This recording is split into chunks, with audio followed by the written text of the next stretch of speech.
Hello, this is Aaron Kane, and we are doing Lab 6. So first we'll go over the mechanism. So we had this fella right up here mixing with our chlorides. So first one, initiation, chlorides. The bond's going to break apart the single bond between. Each one is going to take a radical, so we're left with 2 chlorine with a radical. Then you want to go to propagation 1. So our chlorine is going to want to bond with a tertiary carbon. So this carbon right here in the middle is bonded to 1, 2, 3 other carbons, so that's going to be our site. Then you have your hydrogen coming off that. That's your 4th bond on the carbon. So there's the 2 atoms associated with the bond. So first, your chlorine with the free radical is going to bond with one of the hydrogens and its atom to form HCl.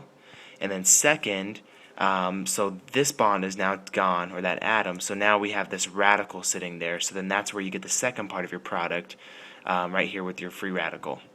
Then you go to propagation 2, so you're right back to this structure with your free radical.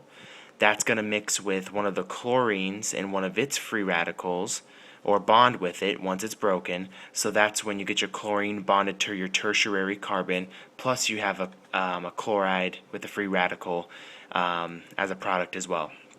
So then for termination, you're basically getting rid of all these free radicals or working backwards. So you have your chlorine, those are bonding back up again.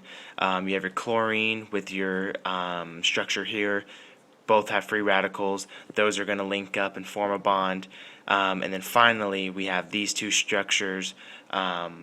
This one should actually have a free radical as well. I'm going to go ahead and change that. So this one actually just has a free radical there as well. Those are going to link up. I kind of drew it. It's weird, I know, but those basically 2 structures are going to form up, and that's that. So now we'll take a look at one of B. We'll do a ring flip. So on this first one on B, we're doing 1,2-dimethylcyclohexane.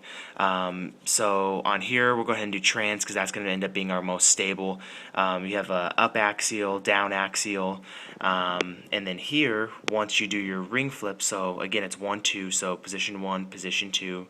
Now here, so we have 1, 2, so now we have an up equatorial and a down equatorial. So basically axial went to equatorial. Now this is going to be the most stable because you have 2 equatorials here. So that's where you're going to get your most stable chair conformation on this one. So that is it for Lab 6.